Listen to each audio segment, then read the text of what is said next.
A 2-0 win and safely through to the next round of the FA Cup.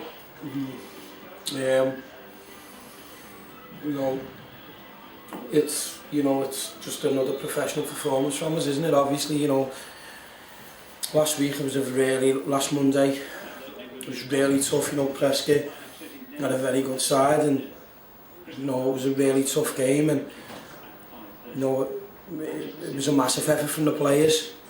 People were looking to think that it was 3-0, comfortable, but it was never comfortable, and it never is comfortable when you go to Prescott Cables, and they're a good side, and they deserve our respect, because that was a tough game. And we've come today, trained on Thursday, and we made some changes from the Prescott game, and I thought the players responded, the lads that come in responded really well, and more importantly for us, it was an opportunity for us to get it down and play a little bit, which is something that we want to look at. And Salford are unbeaten this season. In the FA Cup, you get really tough games and encounters, and that was tough, big, strong, physical, keep the ball really well. It was as tough as it could be really today. There was an air of authority about the performance I felt today from the lads. I wouldn't say they were comfortable, because as you say, it was a tough physical battle, but Kevin was never really tested. I don't think he had to make one save from open play. Yeah, well, I think that I wouldn't want to do with the saves and stand here and say, it was all one way traffic, because there was spells what they had. There was a spell just after half time, and there was a spell midway in the first half where they were looking like they were knocking on the door. But I think we've got to grow and mature a little bit, I think, in terms of how we play, and we've got to make sure that we do things professionally and make sure that we do the job that's asked of them, and I think the players did that today really. You lost Nick Rogan this week, a class player we've had for the last month or so, but he's been replaced by what I would describe another class player, John Miles. John was at Warrington Town, and he fell surplus to the requirements at Warrington, and John's another big player who you want to bring into the club, because it's a statement really, isn't it? It sends a message to the players at the club that we can attract, a player who's played over 250 league games.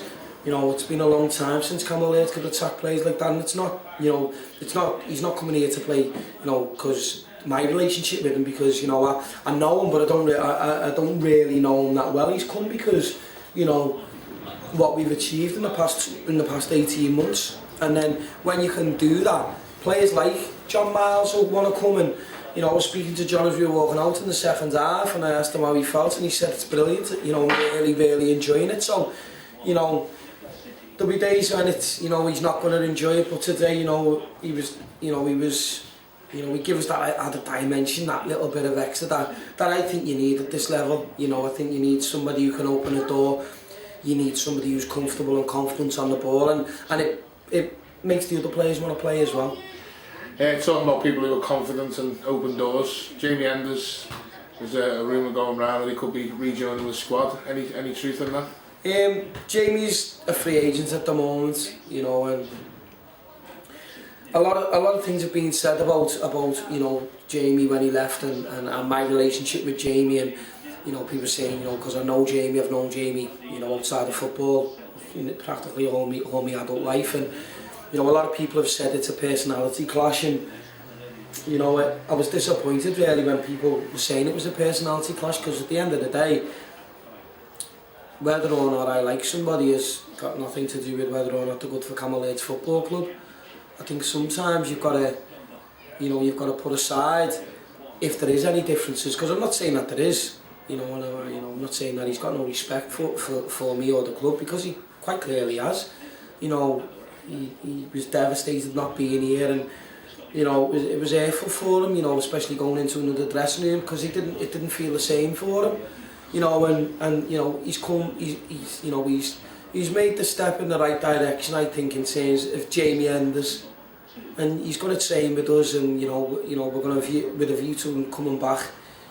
But it's got to be right. It's got to be right, hasn't it, for everybody concerned? It's got to be right for Jamie. It's got to be right for me, and it's got to be right for the players. And You know, I had a chat with a really good friend of mine who manages another side at an amateur level, and you know, I had a good chat with him about it. And you know, I think you've got, as a manager, sometimes you've got to take an opinion from somebody else. It's not all about, you know, because sometimes your way of thinking isn't always the right way of thinking. And you know, I've learnt a lot this week. I've learnt a lot about myself, and I've learnt a lot about how I do things as well. And you know, I've had a chat with Jamie today, and you know, he'll be training with us this week, and with a view to him coming back here. First month of the season gone, Tony, after the hype of last season. Are you happy with the first month? 2 wins, 2 defeats, and a progression in the FA Cup? No, not. No. I don't think we've done ourselves any justice at Lancaster. I don't think we done ourselves any justice whatsoever last week. But if you look at the first 4 games, the first 4 league games, you know, we were, you know, would you be happy with taking 6 points? Yeah, I think you would be happy taking 6 points. We didn't take 6 points in the first 4 last season, did we? So, you know, we're moving in the right direction. You know, the only people who put pressure on us, everybody else. You know, we know our limitations. We know what we're capable of and what we can achieve. And you know, our aim this season is again to be a side that people show a little bit of respect to, and you know, that's all we want.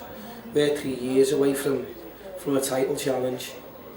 You know, and being honest, you know, will I be here in 3 years' time? I'd like to say yeah, but you know, at the same time, you know, next season I could start off and lose the first 4 games of the season, and you know, and you know, the expectation again and the pressure. But at this moment in time, we're happy with how things are going, yeah. And you know, we're a year ahead of schedule. We wanted to be in the position that we're in now next year, where teams show you a bit of respect, and teams, you know, will treat you like that. And you know, thankfully it's happened a year earlier, but again, the expectation, and me myself personally, you know, yeah, I want to do well again, and I want to, you know, winning in the FA Cup's another, you know, it's great for the club, for the prize money.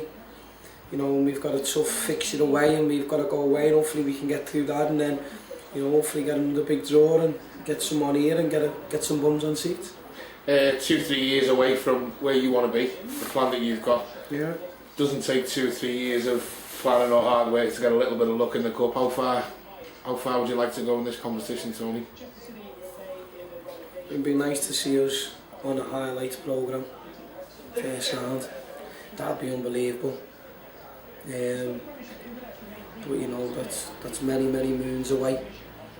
You know, it'd be nice to get a decent cameraman down here, and you know, a decent commentator as well. You know, to low blow. Yeah, I know. Well, you know, and it'd be great. You know, it'd be another step in putting us back on the map, wouldn't it? Really. You know, at the end of the day, that's why we're all here, to put our club back on the map, and we're slowly but surely doing it. So yeah, I'd like to say another thing as well. You know, Chris Riley today, this morning, you know, was with his family. You know, there was a, you know, for his nan and his granddad, and you know, I'd like to dedicate that performance to Chris and his family, really. You know, it was a bit of an emotional day for Chris, and it was nice for him to get his first goal as well. And you know, so if you're watching, Chris, you know, I want you to have that performance for you and your family. So well done today, son. Brilliant. Tony, all the best, mate.